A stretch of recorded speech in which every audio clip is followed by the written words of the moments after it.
Well, this week, I'm going to ask Mary Welty to come up. She's going to talk about our meal setup and cleanup team.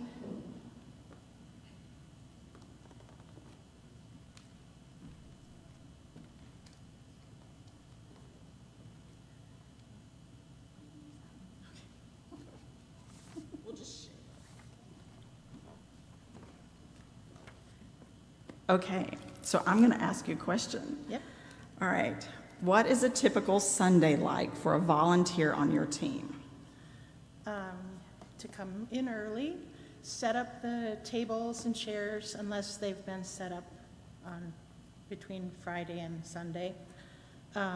We set up the food serving table for the line, lay out the plates and the cups and the utensils and things that we need, get water in the pitchers and in the refrigerators beforehand. We just greet people as they come in so that we can grab their food, get it in the oven if it needs to be in the oven, or in the refrigerator if it needs to be cold. Keep the crock pots plugged in, that kind of stuff. And on a Sunday morning when we have a potluck, which is about once a month during the school year, about what time do people need to arrive?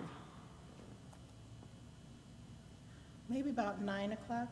Okay. Yeah, if depending on how much setup we have to do.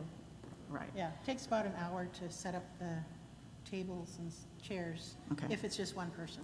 Yeah.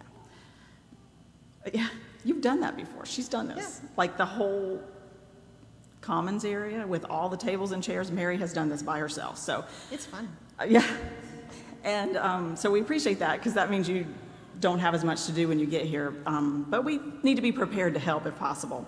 Okay, so what kind of person would you say thrives in this role? And is it only for women? No, we have men helping too. It's kind of nice to have men too, to carry the heavy crock pots. Just a little bit closer. Huh? Can you get a little closer to the mic? No. I don't want to get too close. I'm allergic to microphones. So I should have been a comedian.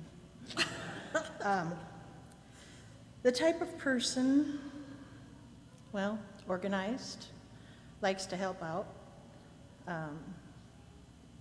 Yeah, mainly organized, yeah.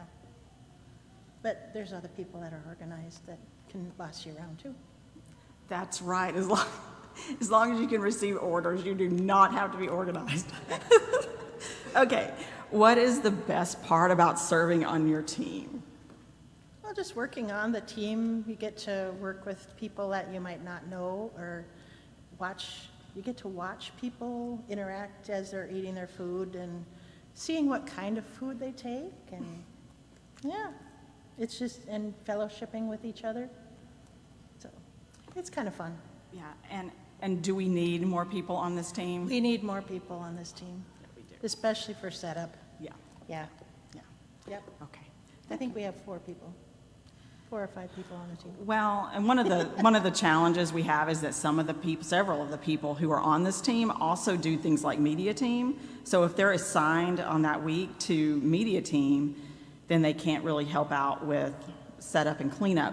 So we really need some people on that team, and it's really very easy and fun. I think it's fun. Yeah, and you wouldn't have to do it every time if we have enough people to do it. So, yeah. Thank you, Mary. Yep. Okay, now I'm going to have Marcus come up. Marcus is not necessarily the leader of the safety team. He has really helped contribute to doing some things to help our safety team be more safe.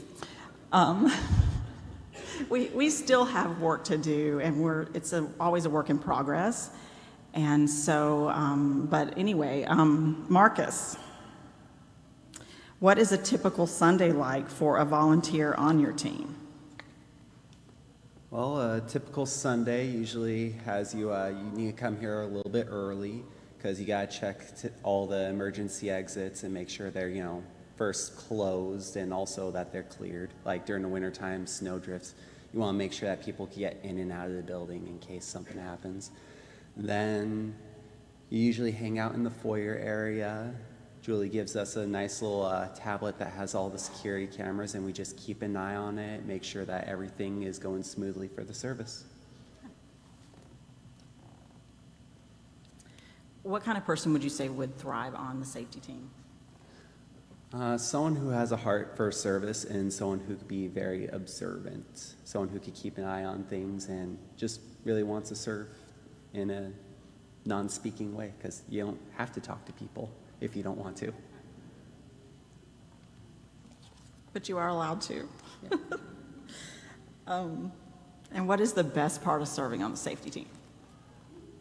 Best part of serving on a safety team is, like, there's a lot that goes on in the ministry world, and just being a part of the background is pretty nice. But like I said, you're sitting in the foyer most of the time. You can greet people and talk to people. It's basically like you're a backup welcome team member. You get to talk to people and make those relationships and just make sure the church is doing well.